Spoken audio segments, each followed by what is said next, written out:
today, we're going to take a look at the B-2 Spirit. The stealth bomber. Yeah, a plane that seemed to just kind of appear out of nowhere, you know. So advanced. Even today, it seems futuristic, decades later. Really does. Yeah. And thinking back to the late 1970s, Cold War at its peak, the U.S. was facing a pretty serious problem. Okay. The Soviets were, developing some very strong air defenses, and America's existing bombers, well, they were becoming more and more vulnerable each day. They needed something new. Something different to keep that strategic edge, That's where the Advanced Technology Bomber Project comes in. The ATB. Yeah, top secret. A big goal. Yeah.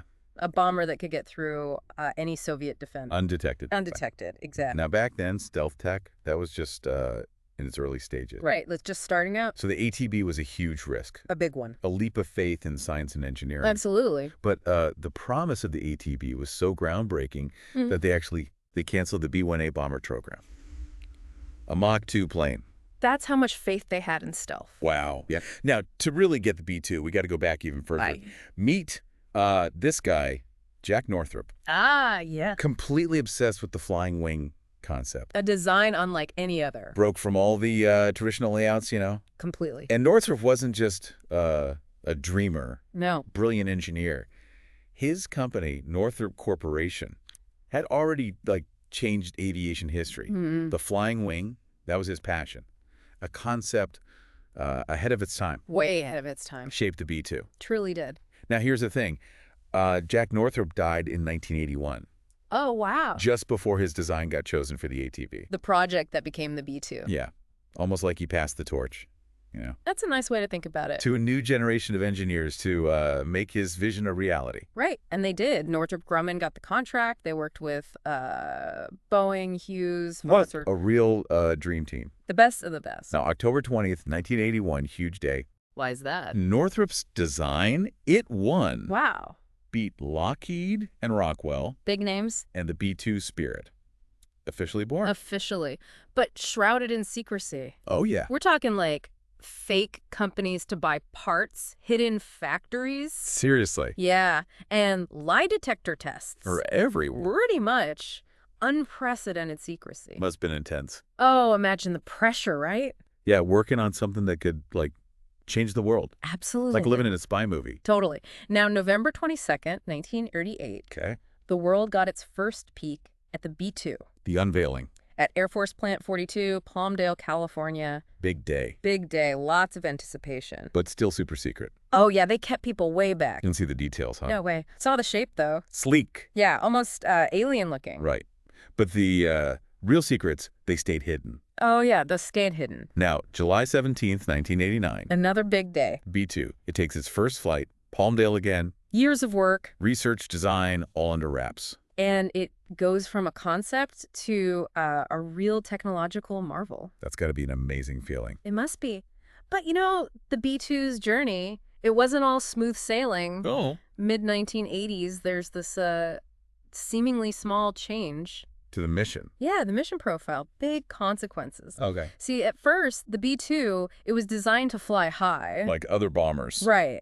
But then things changed. They wanted it low. Terrain hugging to be even stealthier. Exactly. But that changed everything. Really? 2-year delay. Wow. Added $1 billion to the cost. Seriously, just from changing the altitude. Flying low, especially for that flying wing design, Right. that created a whole new set of challenges. Aerodynamic challenges. Big time. Yeah. Couldn't just, add a few parts. Had to rethink the whole thing. A whole thing. Aerodynamics, range, payload, All affected everything. They had to develop some seriously advanced stabilization systems. to keep it steady, huh? Steady and maneuverable, all while staying invisible. That's the key, right? Yeah. Stealth. The heart of the B-2. Practically invisible to radar back then. Some marvel. That shape, special materials, coatings, Absorbing radar signals. and then, a bunch of classified stuff we'll never know about, The secret sauce. the secret sauce. But keeping it invisible, that's a constant job.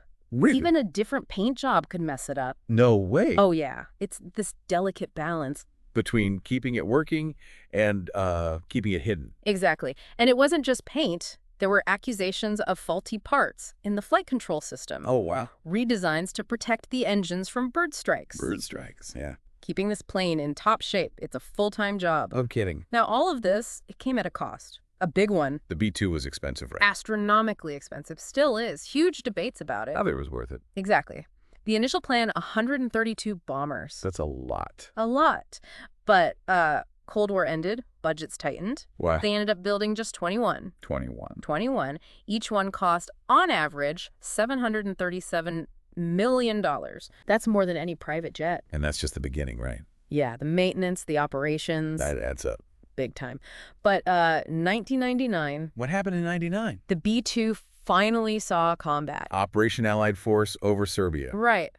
The world saw what it could do, Silent, deadly. striking from nowhere. Then Afghanistan, Iraq, 2001, 2003. symbol of American air power. Ingenuity, technological dominance. And now there's the B-21 Raider coming up, The successor. but the B-2, still vital. Still vital. Part of the Air Force's bomber fleet. Expected to serve for quite a while longer. A long time. Legacy of Jack Northrop. And all those engineers who made his dream a reality. Absolutely. A flying wing dream. Pretty incredible. Truly is. You know, it's really something how the B-2 is still relevant after all these years. Right.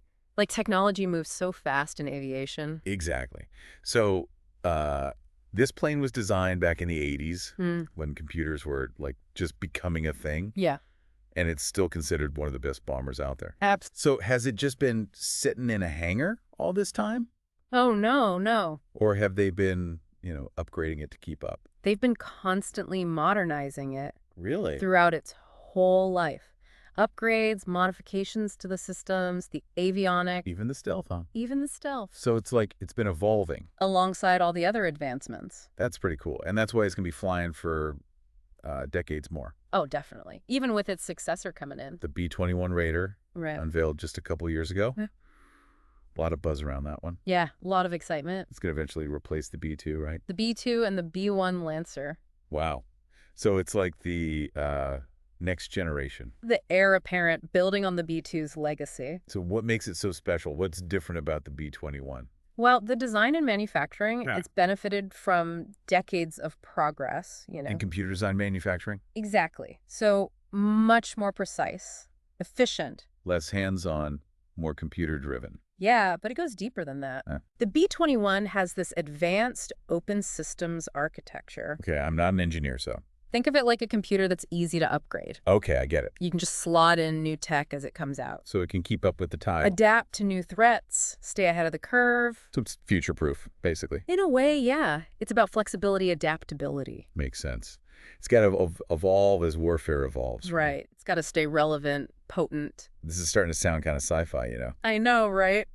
Like, is this a plane that can think for itself? Well, not self-aware exactly, but it's got incredibly advanced sensors, communication systems, Sig power. tons of it. It's designed to be networked, intelligent, So it can handle tough situations. complex environments, no problem. So the B-2 was revolutionary, and the B-21 is taking it even further. Pushing the boundaries. And here's the thing. It's not just a bomber. No, It can do all sorts of things. multi-role platform. So like a Swiss Army knife of planes. Haha. Yeah, kind of. Different tools for different jobs. It can drop bombs, conventional or nuclear, Right. gather intel, jam enemy signals, even cyber operations. Cyber operations from a bomber. That's wild. It is, but it's a force multiplier. Influences the battlefield in like unexpected ways. Exactly. Now, with the B-2 still going strong, And the B-21 on the horizon. where does that leave the Air Force? Good question. Kind of like a changing of the guard. It is a transition, moving away from a few very expensive bombers Like the B-2. toward a bigger fleet of more versatile, affordable aircraft. Like the B-21. Exactly. So is this a shift from quality to quantity then? Not necessarily. It's more about finding a balance. Okay. The B-21 is still super advanced, but it's designed to be mass-produced. More cost effective. Right. And that means they can use it for more missions, So they're taking the lessons learned from the B-2 the good and the bad. and applying it to the B-21. Exactly. They're using all that experience to create a bomber force for the future, Powerful, flexible. ready for whatever comes next. And even as the B-21 comes in, the B-2's sticking around. Oh, yeah, it's not going anywhere soon. Still a key part of the arsenal. Absolutely. They'll be flying together for a while, I think. A formidable duo, you could say. For sure. Stealth and striking power. Makes you wonder, what's next for air power? Right. What will they come up with in the future? The B-2 was mind-blowing for its time, And the B-21 is pushing even further. like watching a tech race in the sky. Absolutely. Always trying to stay ahead. Driven by, I guess, geopolitical tensions, new technology. And that desire to, maintain an edge. It's not just about the planes, though, right? No, it's about human ingenuity. Ambition, pushing the limits. That's what makes it so fascinating. We've been talking about the B-2 and B-21, and I keep thinking about, like, the big picture. What does it all mean for the future of air power? These planes, the tech. Yeah, it's a good question. Like, what's the takeaway here? Well, I think it shows a few key things. First, stealth is here to stay. It's not going away. No way. It's not just a niche thing anymore. It's like the standard now. Pretty much. For modern combat aircraft, it's essential. So those classic dogfights like Top Gun stuff, Yeah. that's over. It's fading away. The future is about being unseen, striking precisely from the shadows. Like a ninja. Exactly. And that brings us to the second thing. Okay. Information is key. More and more important all the time. In this age of stealth and electronic warfare, Right. Whoever can gather intel, process it, act on it faster, they win. they win. It's not just about having the best planes. It's about the brains behind them. Exactly. The best intelligence, command systems, So connecting the planes to, like, a network of sensors, satellites, ground stations. all working together. The B-2 and B-21, they're designed for that. They're like part of a bigger system. Nodes in a network, sharing data, coordinated. Not just bombers, but like flying intelligence centers. Right. And that leads to the third thing. Okay, what's that? The lines are blurring between traditional military roles. Like a bomber isn't just a bomber anymore. Right. The B-21, it's multifunctional. It can do things that, like, other planes used to do. Exactly. It's about being adaptable. Warfare's changing. Got to be flexible. The B-21, it can bomb one day, gather intel the next, even do cyber warfare. Cyber warfare. From a plane. It's a force multiplier. It can do it all. Pretty much. And it makes you wonder what's next. Yeah, like what else will they be able to do? Could it control drones? Launch hypersonic missiles? It's kind of mind-blowing. It is. The possibilities are huge. So for our listener, why should they care about all this? Good question. On one level, it's a story of human ingenuity, Pushing the limits of what's possible. but it also matters for, global security. The future of war. These planes change how we think about air power, It's a big deal. and their impact goes way beyond just the military. So it's not just about cool planes and tech. No, it's about how technology shapes the world. The choices we make about how to use it. It's a reminder that things are always changing. Science fiction becoming reality. Exactly. So next time you see a plane flying overhead, think about the engineering, the innovation behind it. all the work that goes into it. And remember the B-2, the B-21. They show it's possible, right? When people push the boundaries, achieve the impossible. That's a great way to put it. Well, that wraps up our look at the B-2 Spirit. Hope you enjoyed it. Learned a few things along the way, hopefully. It's a fascinating story. Until next time, keep looking up. And keep exploring the world around you.